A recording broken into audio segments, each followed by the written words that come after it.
सकल वांछितदायक महामहिमावंत सकल दुख छेद करी ऐसी नवपद की आराधना का मंगल पर्व हमारे सामने उपस्थित होने जाने वाला है। आज और कल 2 दिन है, जितना धारणा वारणा करना है कर लेना। क्या 2 दिन में जितना धारणा वारणा करना है कर लेना। परसों से तो लग जाना है किस पे? हाँ हरीश भाई, होली में लग जाना है। नवपद होली का प्रारंभ आसो सुदी छठ से ये प्रारंभ होगा। विशेष रूप से नवपद होली के अंदर नव पदों के ऊपर विवेचना और उपाध्याय विनय जी महाराज उपाध्याय यशोजी जी महाराजा दोनों के द्वारा रचित ऐसा श्रीपाल रास, जिसके ऊपर विवेचन आज से ही प्रारंभ हो जाएगा। अनेक ऐसी बातें श्रीपाल रास के अंदर बताई गई जो हमारे जीवन के लिए खूब उपयोगी होती है। महापुरुषों ने इतना अच्छा इस रास के अंदर बयान किया है, इतनी अच्छी सी बातें बताई है जो कदम कदम पर हमारे जीवन के लिए उपयोगी बन सकती है। छोटी छोटी बातें विस्तार पूर्वक यहाँ पर समझाई गई। खाली मात्र रास पढ़ने से उस रहस्य को प्रकट नहीं कर सकते, हम रहस्य को हम जान नहीं सकते, उसके पदार्थों का चिंतन करना पड़ता है। ऐसी अनेक बातें जो आज तक कहीं भी हमने सुनी भी नहीं है, भले रास कितनी बार सुन लिया, लेकिन रास का जो रहस्य होता है, सीक्रेट ऑफ रास, वो हमने आज तक नहीं सुना है। रास तो बहनों ने कई बार सुना और पढ़ा होगा, पढ़ा है ना कि नहीं पढ़ा है, लेकिन रास के अंदर जो रहस्य पढ़ा है, रहस्य पता है, जबरदस्त कोटि की बातें इसके अंदर बताई है जो सामान्य जीव के लिए भी उपयोगी बन सकती है। धर्म को पाए हुए जीव के लिए तो विशेष रूप से उपयोगी होती है, धर्म को समझने वाले जीव को तो विशेष उपयोगी होती है, लेकिन जो सामान्य कैटेगरी के जीव होते हैं उनके लिए भी उपयोगी बातें जबरदस्त सचोट मार्गदर्शन के साथ यहाँ पर बताई गई है। ये कोई ऐसा वैसा रास नहीं है, दो महापुरुषों के द्वारा रचित रास है। उपाध्याय विनय जी महाराजा ने सूरत के पास रामदेव नाम के गांव के अंदर इस रास को लिखना प्रारंभ किया था। कुछ हद तक रास संपन्न हो गया, फिर विनय जी महाराजा देवलोक सिधार गए। उसके बाद उनके गुरु भ्राता महामहोपाध्याय यशोजी जी महाराजा, उन्होंने इस रास की पूर्णाहुति की। दोनों की काव्य शैली के अंदर काफी अंतर है, दोनों की विचारधारा के अंदर काफी अंतर है।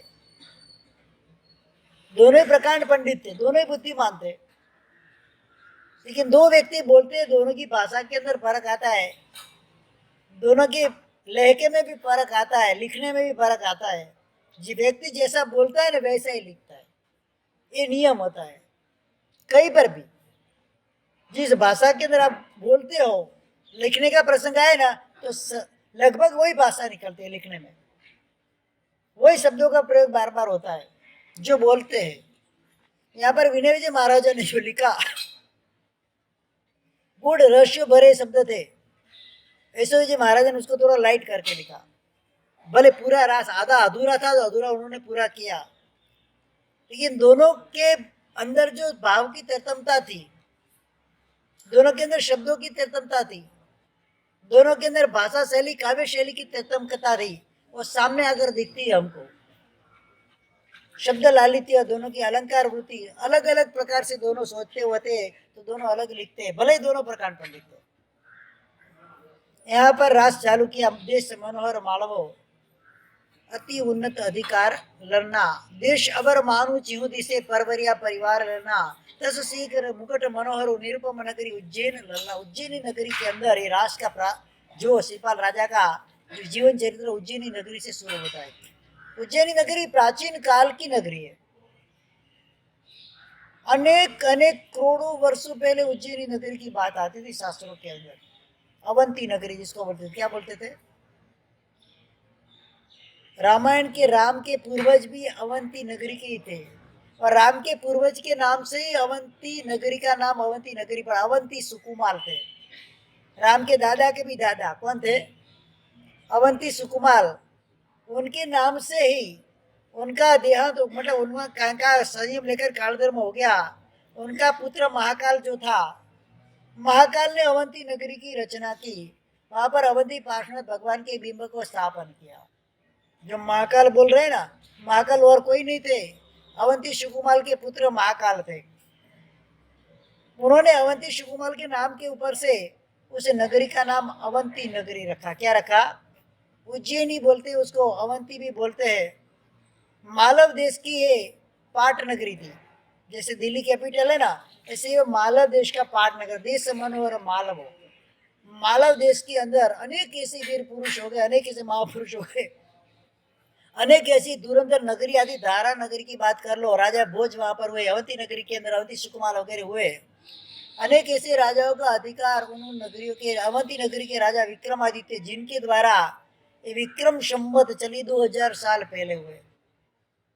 संवत प्रकट करना, उसके पीछे एक तथ्य होता है। उनके नाम से क्यों संवत चलती है हमको पता ही नहीं है, क्यों चलती है। विक्रम जैसे तो अनेक राजा हो गए इस शासन के अंदर, कुमारपाल भी हो गए, हुए कि नहीं हुए। क्षणिक महाराजा हो गए, कुमारपाल महाराजा हो गए, अनेक राजा उनके बाद हुए, तो मात्र विक्रम की संवत क्यों चलती है? कभी सुना है आपने दिनेश भाई? विक्रम राजा की संवत क्यों चलती है? संवत्सर उनका क्यों चलता है, उनके नाम से क्यों चलता है? दूसरे राजा नहीं हुए कोई? अरे अनेक महान राजा हो गए, खारवेल जैसे, जिन्होंने जिन शासन का 4 चांद लगा दिए थे, तो अनेक राजा हो गए, फिर भी नाम संवत विक्रम की क्यों चलती है? उसके पीछे एक तथ्य होता है, रहस्य होता है। जो भी राजा समग्र पृथ्वी के मनुष्य के कर्ज को मुक्त करता है, क्या पृथ्वी का अंदरूनी बनाते हैं, अंदरूनी मतलब कर्ज मुक्त बनाता है। जो भी राजा, किसी व्यक्ति के ऊपर कोई कर्जा नहीं रहता, सारा कर्जा वो व्यक्ति चुका देता है, तब जाके उसकी संवत्सर चलती है। ऐसा एक ही राजा, इस परमात्मा महावीर देव के शासन में ऐसा एक ही राजा वो होगा, राजा विक्रमादित्य। पूरी नगरी को, पूरे नगरी नहीं, पूरी दुनिया को एक भी व्यक्ति के ऊपर कर्जा नहीं रहता। उसने सुवर्ण पुरुष की सिद्धि की थी। क्या किया था? ये सुवर्ण पुरुष ऐसा होता है, खाली ये बात मैं आपको तो बता देता हूँ। सुवर्ण पुरुष, उसकी जिस अंग को काटे, सोना निकल दिया, दूसरे दिन वो अंग वापस यथास्थित हो जाता है। चले उंगली काटे तो उंगली ऐसी हो जाएगी, उंगली उतना सोना आ गया अपने पास, तो जितनी बार अंग को काटते हैं, उतनी बार वो अंग वापस दूसरे दिन नया हो जाता है। सुवर्ण पुरुष अखंड का अखंड ही रहता है। ऐसे सुवर्ण पुरुष की विक्रमादित्य को सिद्धि हुई थी, और उस सुवर्ण पुरुष की सिद्धि के द्वारा उन्होंने पूरी दुनिया, जो पूरी पूरी पृथ्वी जो बोलते हैं, पूरे पृथ्वी को उन्होंने कर्ज से मुक्त किया। और तब से उनके निधन के बाद ये संवत्सर चल रहा है।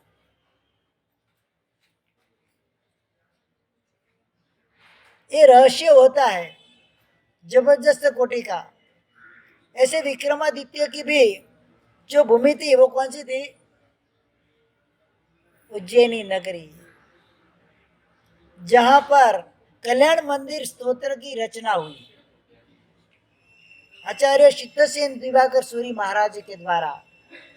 उस कल्याण मंदिर स्तोत्र की रचना भी उज्जैन के महाकाल मंदिर के अंदर हुई। अवंती सुकुमार जो अवंती पार्श्वनाथ मंदिर है, उसके अंदर उसकी रचना हुई। अनेक प्रकार से उज्जैनी नगरी की बात अनेक शास्त्रों के अंदर, प्राचीन दृष्टांतों के अंदर आज, जो करोड़ों करोड़ों वर्षों पहले हो गए। तो ये कोई छोटी मोटी नई नगरी नहीं है, अत्यंत प्राचीन ये नगरी। उस नगरी के अंदर, वो नगरी कैसी थी कि उस नगरी को देखकर स्वर्गपुरी मानो स्वर्ग में चली गई। स्वर्गपुरी मतलब इंद्र की नगरी, मानो इधर से उसको हार से हार के कहा चली गई? स्वर्ग में चली गई। अलकापुरी इससे अलग, अलकापुरी मतलब इंद्र की नगरी, उससे अलग हो गई। और लंका तो समंदर के अंदर ही समा गई। इतनी जबरदस्त कोटि की नगरी।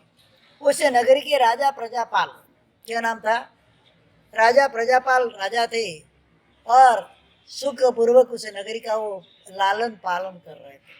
प्रजा सुख चैन से रहे थे। जैसे राम राज होता है ना, राम राज के अंदर प्रजा को कोई भी प्रकार का दुख होता नहीं है, उसी प्रकार उस राजा के राज्य के अंदर भी प्रजा को किसी भी प्रकार का दुख नहीं था, वैमनस्य नहीं था, वेर भाव नहीं था, सभी प्रजा सुख चैन से रहती थी। वहां पर कोई कूड़ कपट माया, कोई कषाय वृत्ति नहीं थी, कुछ भी प्रकार की गलत धंधे वगैरह नहीं थे, चोरी चुचके वजह से कुछ भी नहीं था। एकदम नगरी सुदृढ़ और सुंदर नगरी थी। वहां पर राजा की दो रानी थी। बड़ी रानी का नाम सौभाग्य सुंदरी, छोटी रानी का नाम रूप सुंदरी। सौभाग्य सुंदरी वैष्णव परिवार में से थी, तो सहज रूप से उसके जीवन के अंदर वैष्णव धर्म ही बसा हुआ रहता है, तो उसको फॉलो करने वाली होती है। भिन्न रुचि ही लोका, क्योंकि लोक के अंदर अपनी अपनी अलग अलग रुचि होती है। इधर जितने हम लोग बैठे, सबकी रुचि एक समान हो सकती है। कोई क्या चाहता है, कोई क्या चाहता है, कोई किसी चीज को मानता है, कोई किसी चीज को मानता है। अलग अलग लोगों के लिए धर्म के बारे में भी अलग अलग रुचि होती है, इष्ट देव को मानने के बारे में भी अलग अलग रुचि होती है, खाने पीने की बाबत में भी अलग अलग रुचि होती है, वस्त्र आदि पहनने के बाबत में, आभूषण आदि धारण करने के बाबत में भी लोगों की क्या अलग अलग प्रकार की रुचि होती है। बोलने की भी रुचि अलग होती है, चलने की भी रुचि अलग होती है। तुंडे तुंडे मति भिन्ना, क्या बताया? जितने मगज जितनी बुद्धि, क्या जितने दिमाग इतनी बुद्धि। अलग अलग प्रकार से जीवों के अंदर अलग अलग रुचियां होती है।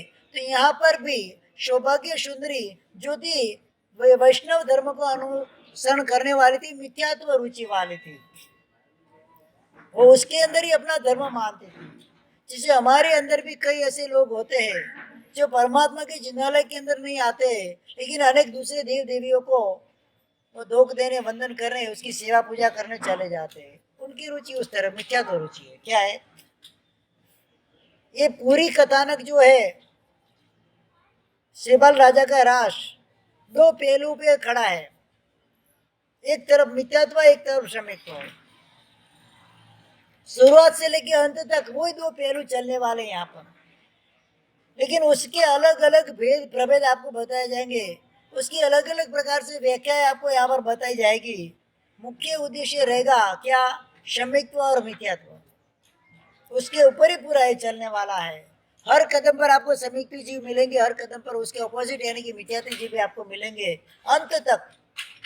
एक कथानक के प्रारंभ से अंत तक, जिसे प्रारंभ में बताया मैंने, सौभाग्य सुंदरी मिथ्यात्व रुचि वाली है, वैष्णव धर्म संप्रदाय वाली, और दूसरी जो रूप सुंदरी थी वो जैन धर्म को अनुसरण करने वाली। जैन धर्म के अंदर रुचि वाली दृढ़ संवेदनी आत्मा थी, कोई भी उसको उससे हिला सकता नहीं था। अब बोलो राजा की तो उसके अंदर क्या हो जाए हालत? घर के अंदर एक बहु स्थानकवासी आ जाए, एक बहु मंदिर मार्गी आ जाए, एक बहु एक तिथि वाली आ जाए, एक बहु दो तिथि वाली आ जाए, तो घर के अंदर तो इधर बतंगड़ मच जाता है। मच जाता है कि नहीं मच जाता है? एक तीन थुई वाली आ जाए, एक चार थुई वाली आ जाए, एक दिगंबर आ जाए, एक श्वेतंबर आ जाए, एक जैन आ जाए, एक अजैन आ जाए, और टिक सकता है घर? श्राद्ध विधि प्रकरण ग्रंथ के अंदर एक बात बताई, समान कुल वैभव शादी कहाँ पर करनी चाहिए?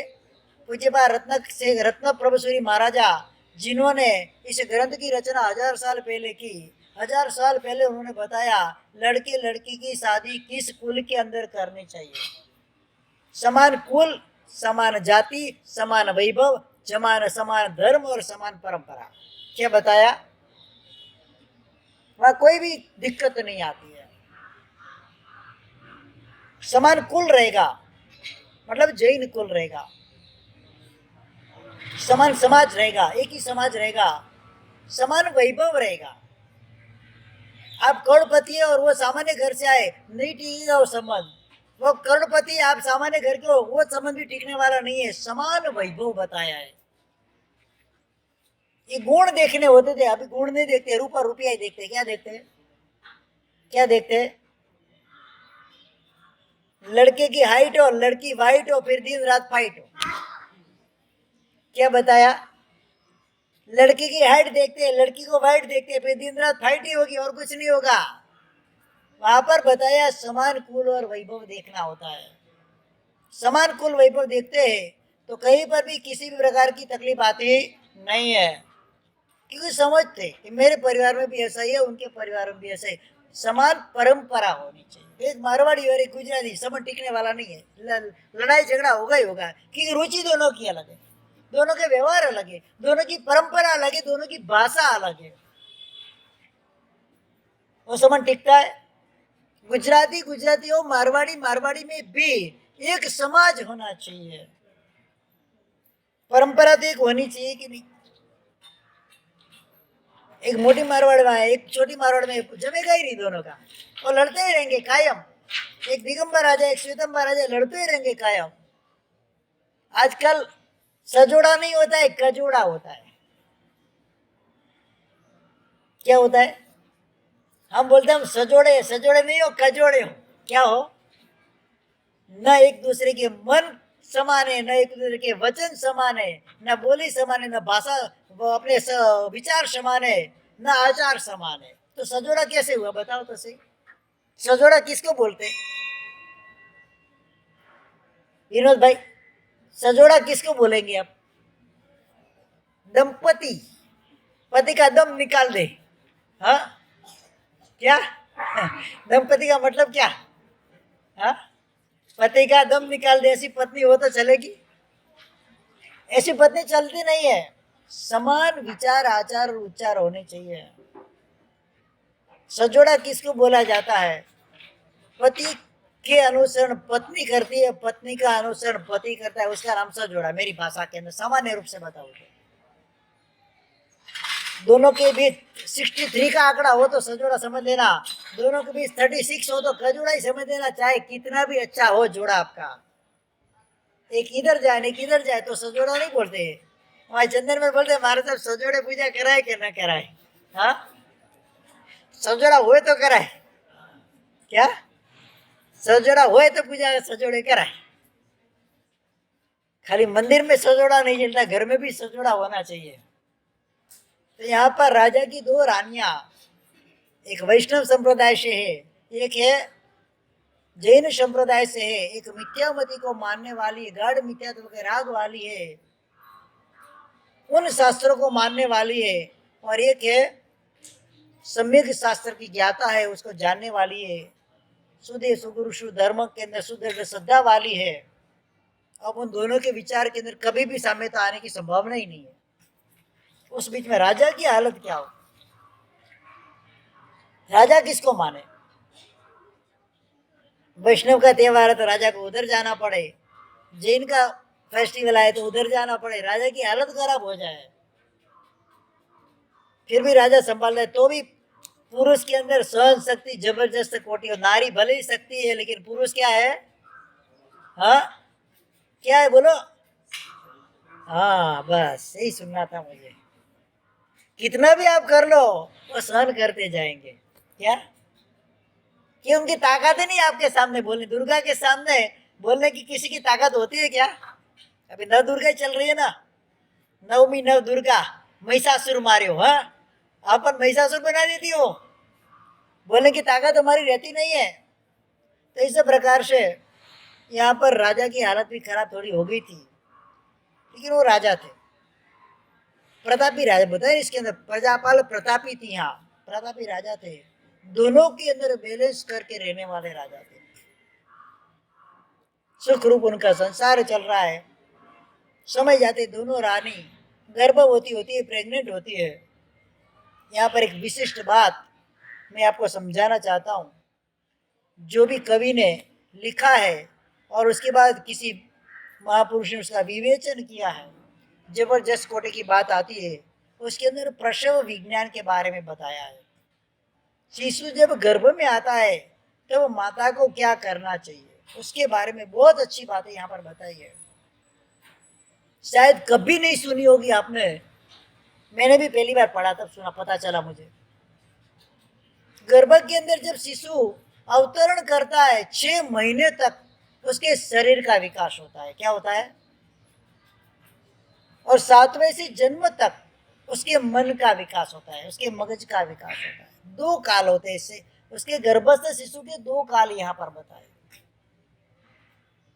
अब माता को दोनों काल में ध्यान रखना है।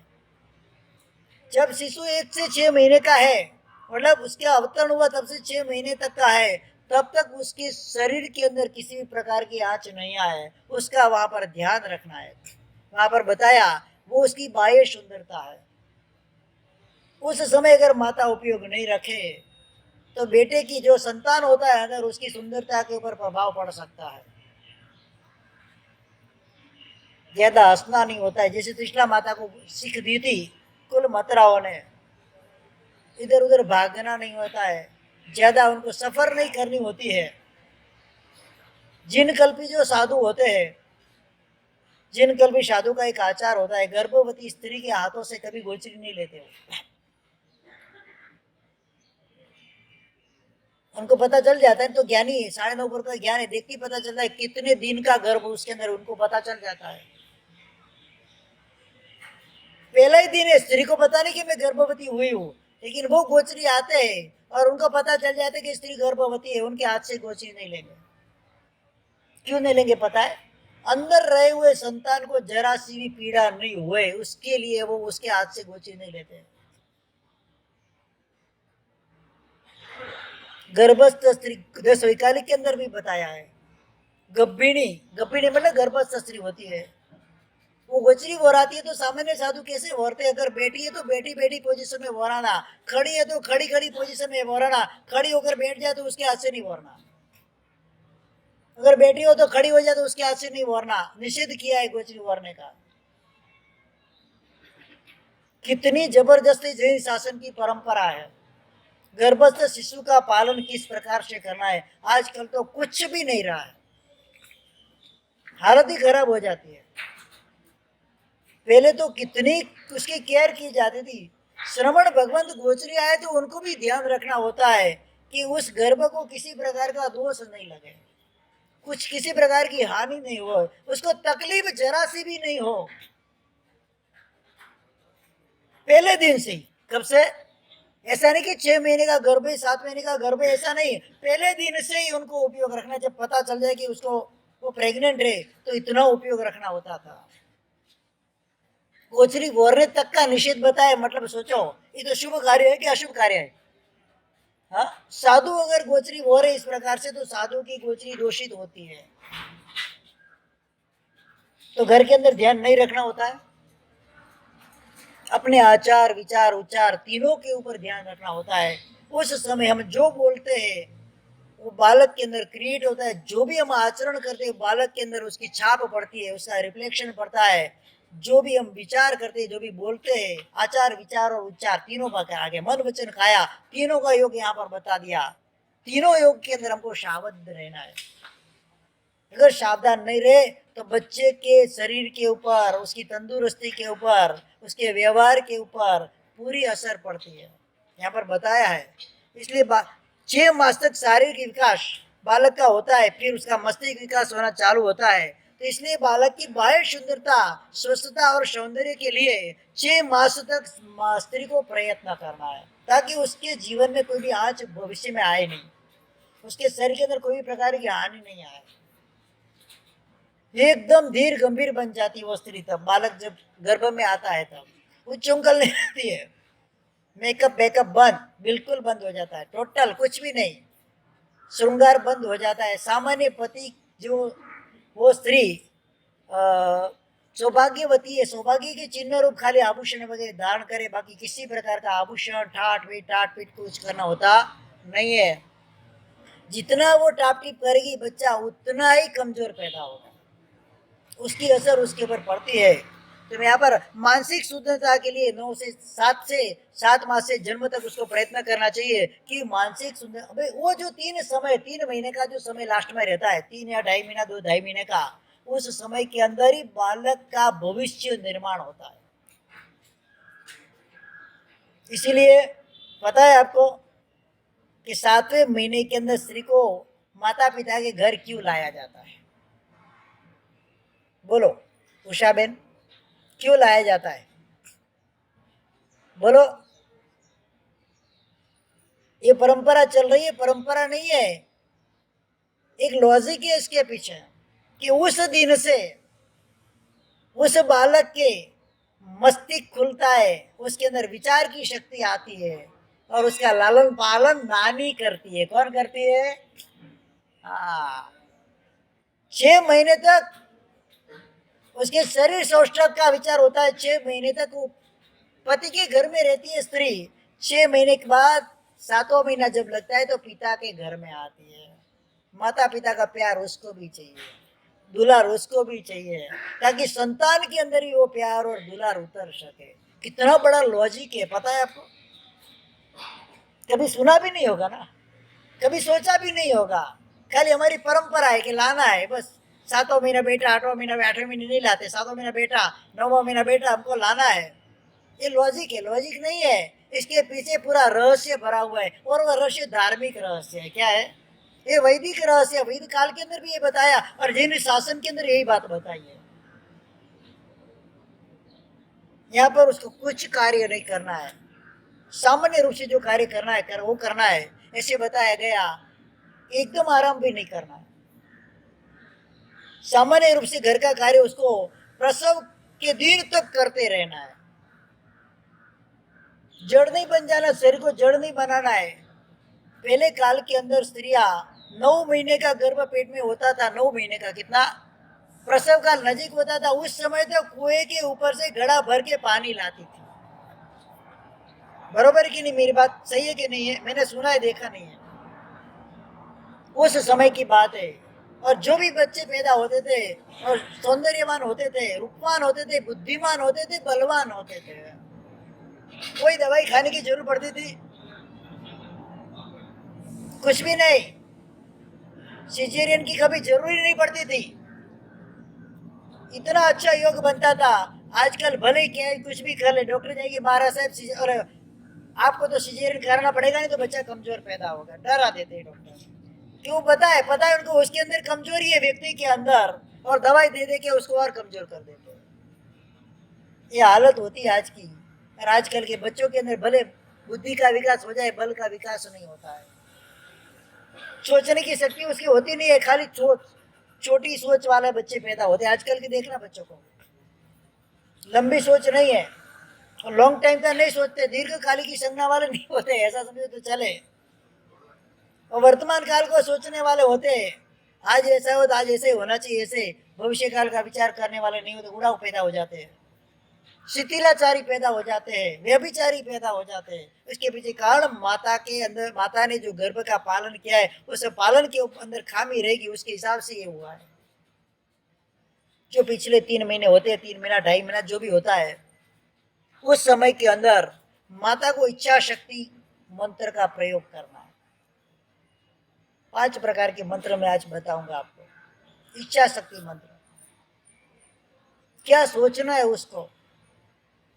घर के अंदर जहां पर उनका शयन कक्ष रहता है, बेडरूम जिसकी भाषा बोलते हैं, वहां पर कौन से पोस्टर लगाने चाहिए, किस प्रकार के पोस्टर होने चाहिए, क्या उसको पढ़ना है, क्या उसको सुनना है, क्या उसको चिंतन करना है, मनन करना है। शिवाजी ने निंदरू ना आवे, माता जीजा हालरू सुनावे। क्या सुनाया था शिवाजी को माता ने? हाँ, तू शिव है, वीर है, पराक्रमी है। माता ने वही हालड़ा सुनाया था उसको। मदालसा ने क्या सुनाया था?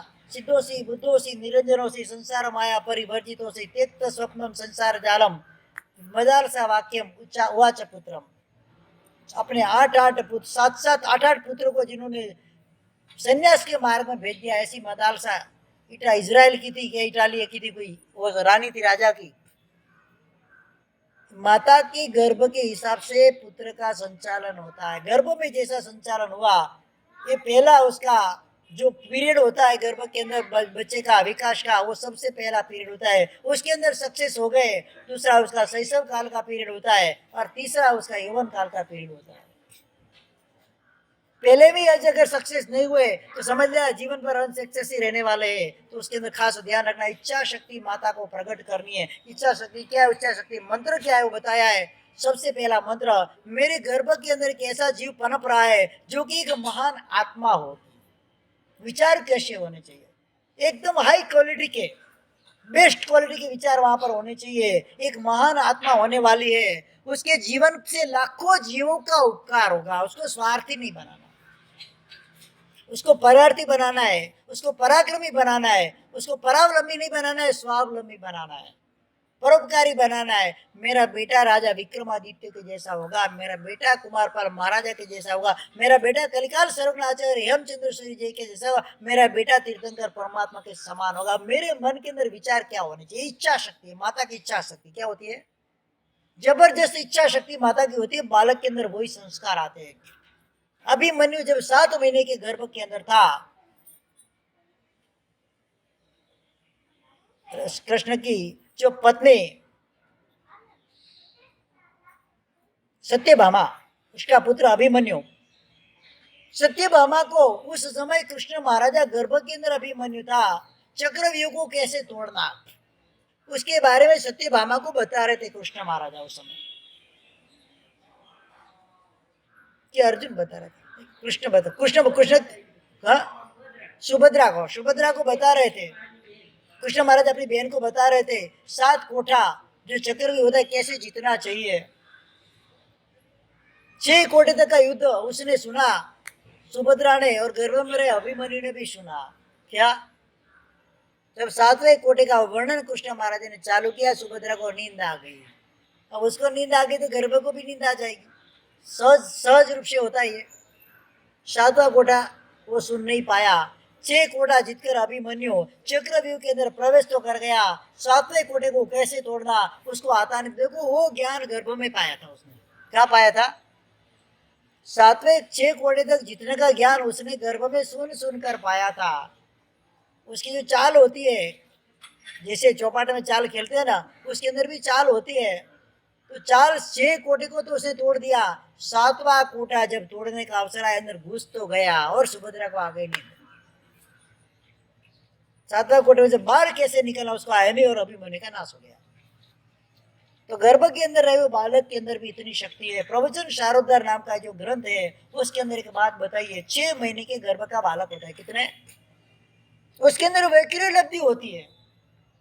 अगर वैक्री लब्धि वाला जीव है तो 6 महीने का गर्भ का बालक, उसके पिता के ऊपर किसी शत्रु राजा ने आक्रमण किया राज्य के ऊपर, तो वैक्री लब्धि से वो गर्भ में से निकल के पूरी सेना के साथ युद्ध करके जीतकर वापस गर्भ में आ जाए। ये गर्भ की शक्ति बताइए। क्या बताया है? गर्भस्थ शिशु की शक्ति इतनी बताई है। प्रवचन शारोद्धार नाम का ग्रंथ पूज्य पाद नेमी चंद्र श्री महाराजा ने ग्रंथ लिखा है, लगभग 1000 की साल में, ईस्वी सन विक्रम संवत 1000 की साल के अंदर, यानी कि आज से लगभग 1000 साल हो गए उसके भी। जबरदस्त कोटि का एक ग्रंथ, 200 से 250 या 248 उसके अंदर चैप्टर्स दिए हुए, उसके अंदर एक चैप्टर ये भी आता है। इतनी शक्ति गर्भस्थ बालक के अंदर भी रहती है। 6 महीने का गर्भ जो होता है वो बाहर निकल के युद्ध करके, युद्ध जीतकर वापस गर्भ में आ जाए, वैक्री लब्धि के द्वारा। मतलब ऐसा मत समझे कि गर्भ के बच्चे के अंदर कोई ताकत नहीं होती है। जबरदस्त प्रचंड शक्ति के धनी बन जाते हैं, जबरदस्त गर्भ में विद्वान बन जाते हैं। 6 महीने के बाद उसका जो कार्य चालू होता है, उस समय अगर इसका योग्य घड़तर किया जाए तो माता को यहाँ पर इच्छा शक्ति प्रकट करनी, मेरा बेटा एक महान बनने वाला है, एक दानवीर बनने वाला है, एक सूरवीर बनने वाला है, लाखों जीवों के लिए उपकारी बनने वाला है, राष्ट्र और समाज के लिए चमत्कार, मतलब एक चंद्र के समान बनने वाला है, पूरे राष्ट्र की और समाज की रक्षा करने वाला बनने वाला है, इसके हितकारी बनने वाला है। सोच अपनी टॉप लेवल की वहां पर होनी चाहिए। ऐसा ही गर्भ मेरे उधर के अंदर आया हुआ है, कोई सामान्य गर्भ नहीं है, वो एक महान आत्मा का गर्भ है। मेरी संतान गोरी होने वाली है, उसकी आंखें कमल के पति के जैसी होने वाली है, वो सुंदर होने वाला है, रुष्ट पुष्ट काय वाला होने वाला है, तेजस्वी और संयमी बनने वाला है। आज की माता क्या सोचती है? मोटो भाई मारी सेवा करी, हाँ मोटो थी मारी सेवा कर से, बस इतना ही चिंतन होता है उसका, और कोई चिंतन होता नहीं है। लेकिन वो पराक्रमी बनेगा, शूर बनेगा, वीर बनेगा, लाखों जीवों का तारणहार बनेगा, लाखों जीवों के लिए प्रेरणा स्रोत बनेगा, लाखों जीवों के लिए आइडल बनेगा वो। कोई माता ऐसा सोचती है? खाली मात्र परिवार का सोचना, घर का सोचना, डॉक्टर बनेगा, वकील बनेगा, ये बनेगा, फलाना बनेगा, वही सोच होती है खाली, फिर वही बनेगा और कुछ बनने वाला नहीं, आगे कुछ बनने वाला नहीं है। सेवा भावी पुरुषार्थी और दानवीर बनेगा, समग्र नरों के अंदर श्रेष्ठ ऐसे नर रत्न समान वो बनेगा। ये जो इच्छा शक्ति माता के अंदर प्रकट होती है, वो इच्छा शक्ति अंदर कार्य करती है,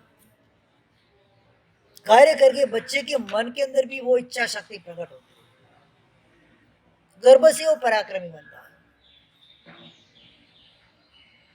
किसी चीज से हारता नहीं। कैसी भी बड़ी से बड़ी कठिन परीक्षा आ जाए उससे भी वो हारता नहीं, उससे सामने भी लड़ता है।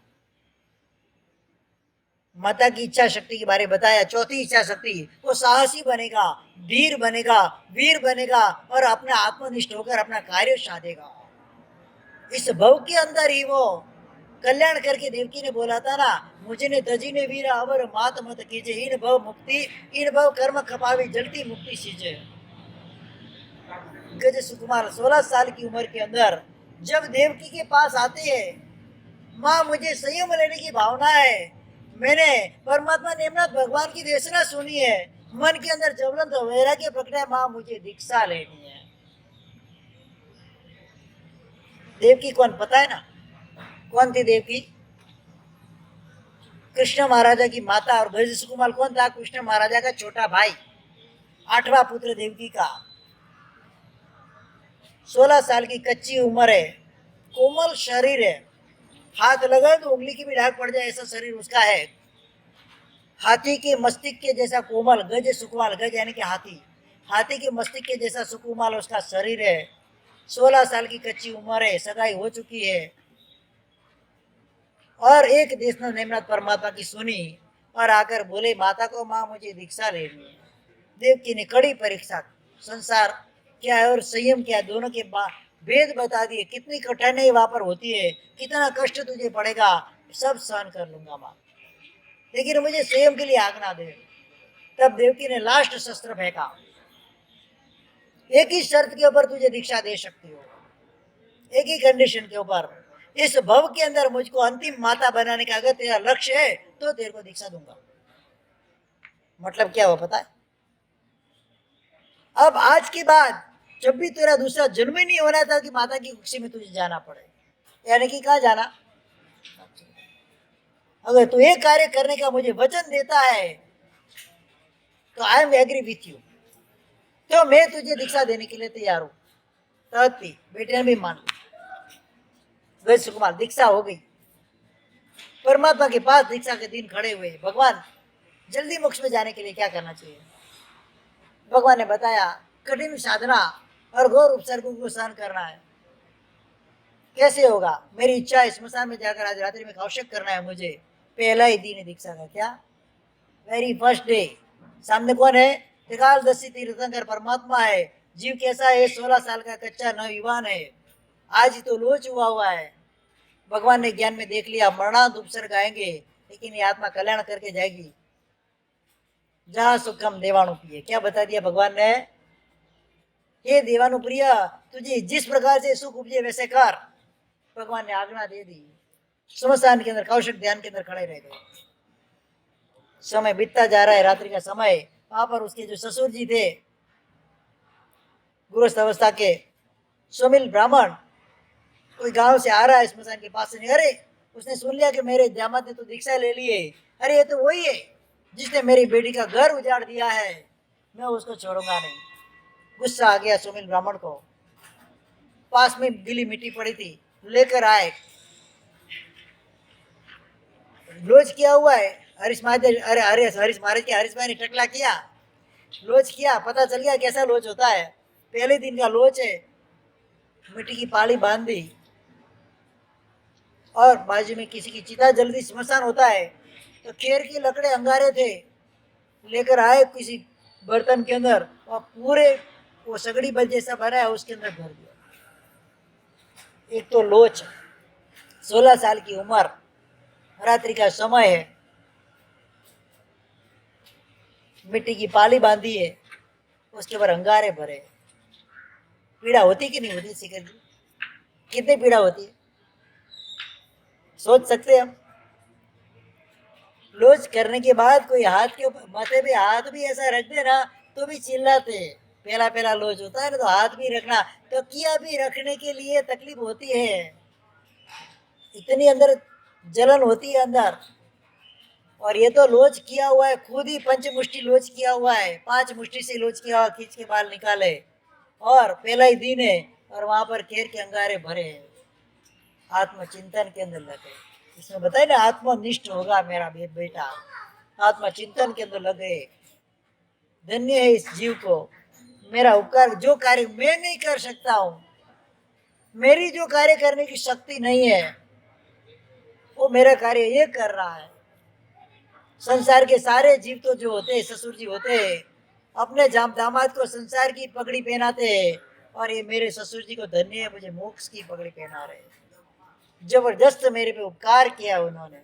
अंदर तो हड्डियां फट रही है, चमड़ी फट रही है, खून के फवारे अंदर से उड़ रहे, बिल्कुल हिले तक नहीं, ऐसे झकाया भी नहीं, अंगारे गिराए भी नहीं नीचे, बिल्कुल जल रहा है। तो क्या जल रहा है? आत्मा जल रही है। क्या जल रहा है? शरीर और कर्म जल रहे। आत्मा तो जलने की स्वभाव वाली है ही नहीं। आत्मा न दहती, न पचती, न वहती। आत्मा को तो न आग लगती है, न पानी में बहती है, न कभी उसको टूट फूट होती है। आत्मा के अंदर कुछ होता नहीं है। जल रहा है, क्या जल रहा है? मेरे कर्म जल रहे हैं, मेरा शरीर जल रहा है, मेरा तो कुछ नहीं जल रहा है। उस भावना के अंदर चढ़े, एक सबक सैनिक पर आरोड़ की विलान पाकर मोक्ष में चले। इससे मेरा बेटा भी इस प्रकार से आत्मलक्षी बने। घर के अंदर, दीवारों के अंदर महापुरुष का चरित्र होने चाहिए। जब भी एक स्त्री गर्भवती होती है, उसके रूम के अंदर इस प्रकार से सुरवीर पुरुषों के चरित्र अंदर होने चाहिए, ताकि उनको देखकर मन के अंदर शुभ विचार आए, मन के अंदर त्याग के परिणाम आए, मन के अंदर संयम के परिणाम आए, मन के अंदर सहन शक्ति के परिणाम आए, और वो परिणाम उसके मन से होकर बच्चे के मन के अंदर आता है, और बच्चा भी ऐसा पराक्रमी और शूरवीर पैदा होता है। इस प्रकार से। और 5वीं जो इच्छा शक्ति बताई, इच्छा मंत्र बताया, हमारे अनुशासन में रहकर बुजुर्गों की सेवा करेगा, बड़ीलों की सेवा करेगा, बड़ीलों की मान्यता रखेगा, बड़ीलों की अमान्य संभालेगा, उनका अनादर नहीं करेगा, उनका आदर करेगा, बहुमान करेगा, सत्कार सम्मान करेगा। मेरा बेटा ऐसा पैदा होगा, मेरी बेटी ऐसी पैदा होगी। नहीं कि वो चुगल व्यभिचारी और लफड़ेबाज पैदा होगा, ऐसा नहीं होगा। मेरा बेटा ऐसा पैदा होगा, सूरवीर, पराक्रमी, संयमी, और दीर्घ काल तक अपने शासन की रक्षा करेगा, अपने राष्ट्र की रक्षा करेगा, समाज की रक्षा करेगा, परिवार की रक्षा करेगा। इस प्रकार से जो माता आत्मचिंतन करती है, ये इच्छा शक्ति होती है। क्या होती है? जो भी हम इच्छा करते हैं ना, अगर अंदर शक्ति पावरफुल है, सारी इच्छाएं पूर्ण होती है, वो तय है। इच्छा कैसी होनी चाहिए? प्रबल होनी चाहिए, जबरदस्त कोटि की होनी चाहिए, और सात्विक इच्छा होनी चाहिए। कैसी होनी चाहिए? और श्रद्धावान इच्छा होनी चाहिए। हमारी सारी इच्छाएं आज भी फलीभूत होती है। तो माता अगर इस इच्छा मंत्र को पढ़ेगी, 5 प्रकार की मैंने इच्छा मंत्र बताया आपको, सतत उसका चिंतन, सतत उसका मनन, तो गर्भ रहे के अंदर रहे बालक के अंदर भी इस प्रकार से अनेक प्रकार के गुण वैभव प्रकट होंगे, और वो बालक भी आगे जाके महान आत्मा के रूप में प्रकट होंगे, और शासन के अंदर, समाज के अंदर, राष्ट्र के अंदर, दुनिया के अंदर अपना नाम रोशन करे, परिवार का नाम रोशन करेगी। ये इच्छा शक्ति माता प्रकट करती है वहां पर। और उसके बाद जो कार्य हुआ इच्छा शक्ति के बाद, अब माता को कैसा भोजन करना चाहिए, 5 मिनट का समय है। मैं आपको सामान्य रूप से बता देता हूँ कि गर्भस्थ शिशु होने पर माता का भोजन कैसा होना चाहिए। क्योंकि जिस प्रकार की माता अन्न खाती है, जैसा अन्न वैसा मन, ऐसी तो कहावत है ही। जैसा भोजन माता लेगी, वैसे ही परिणाम बच्चे के अंदर आएंगे। कि माता के भोजन खाने के बाद उसके अंदर रस उत्पन्न होता है, रस के बाद रक्त उत्पन्न होता है, और उस रक्त के द्वारा ही बालक का पोषण होता है। तो जैसा आपने खाया होगा, चाइनीज ने, बर्गर ने, पिज्जा वो खाया होगा, तो बच्चे के अंदर वही संस्कार होने वाले हैं। क्या होने वाला है? चटपटी खटपटी चाहिए हमको, तो बस सात्विक भोजन वहां पर लेना है। यहाँ पर वो भी बताए, रोटी, सब्जी, दाल, चावल वगैरह वगैरह, जो सात्विक भोजन रहता है वो भोजन उनको करना है। खट्टा मीठा चटपटा, ज्यादा मीठा, ज्यादा चटपटा, ज्यादा खट्टा, ज्यादा तीखा, ज्यादा गर्म, ज्यादा ठंडा, ऐसा भोजन भी लेना नहीं है। उसके रुचि के अनुरूप ये भोजन करना है। भूख लगी तो ही खाना, बिना भूख पूरे दिन चालू रखना नहीं है मुंह।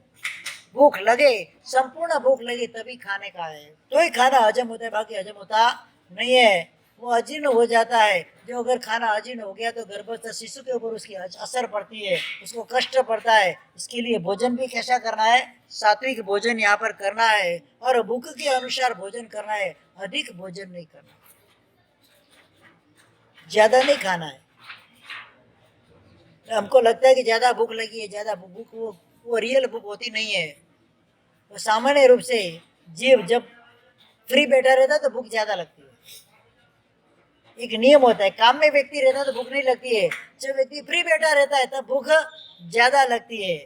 कि दूसरा मन को कोई काम ही नहीं है तो क्या होगा, उधर मांगेगा भोजन तो उसको भूख लगी, वो भूख सात्विक भूख नहीं होती है, अवास्तविक भूख होती है।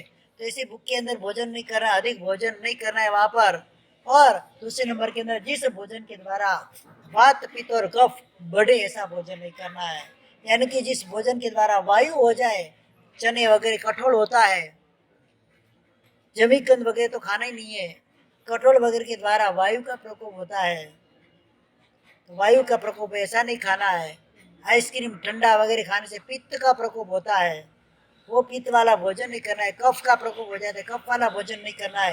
ये तीनों धातु सम परिणाम वाली रखनी है। व्यक्ति बीमार कब होता है, रोग शरीर में कब आते हैं, उसके पीछे एक कारण होता है। शरीर के अंदर तीन धातु बताइए, वात पित्त और कफ, क्या बताया है। तीनों के हम में से किसी एक के अंदर बैलेंस खराब हुआ मतलब व्यक्ति के अंदर रोग आएगा ही आएगा। कफ का उद्रेक बढ़ेगा, पित्त का बढ़ेगा या वायु का बढ़ेगा। तीनों में से तीनों अगर बैलेंस है तो कभी वो व्यक्ति रोगी होता नहीं है। तीनों के अंदर 33% है तो कोई टेंशन नहीं है। इसमें से ऊपर नीचे थोड़ा बहुत भी हुआ तो समझ लेना हमारे शरीर के अंदर रोग का प्रारंभ हो चुका है, और वो रोग जब तक वो बैलेंस नहीं हुआ तब तक खत्म होने वाला नहीं है। तो स्त्री को वो भी ध्यान रखना है, गर्भवती स्त्री होती है कि वात पित्त और कफ तीनों के अंदर बैलेंस रहे, ताकि बच्चे के ऊपर कोई इसके असर हुए नहीं। इस प्रकार से उसको भोजन करना नहीं है। दही के साथ द्विदल नहीं लेना है। दूध जिस दिन पिया सुबह तो उस दिन कठोल नहीं खाना है उसको। दूध और कठोल दोनों परस्पर विरोधी है, दूध और मूंग दोनों साथ में खाना होता नहीं है। मतलब कठोल और दूध की चीज होती है, वो दोनों साथ में खानी नहीं होती है। रोटी वगैरह के अंदर की सप्रमाण चौपड़ के उसको खाना है, लुखी रोटी वगैरह खानी नहीं है। इस प्रकार से अनेक प्रकार की व्याधा रहित इस प्रकार से गर्भ का पालन करना है। आज जो मैंने बताया, कल महीना सुंदरी और सुर सुंदरी का जन्म, उसके बारे में हम सोचेंगे। ये श्रीपाल राज चलेगा, पूरा तो होने वाला नहीं है। 9 दिन क्या 90 दिन में भी पूरा होने वाला नहीं है। अगर उसका शुभ रूप से चिंतन किया जाए, अनेक पदार्थों का चिंतन किया जाए तो पूरा चौमासा श्रीपाल राज चल सकता है। तो विशेष रूप से जितना होगा उतना बताने का प्रयत्न करूंगा। मूल दो बात यहाँ पर रहेगी, संयुक्त और मिथ्यात्व।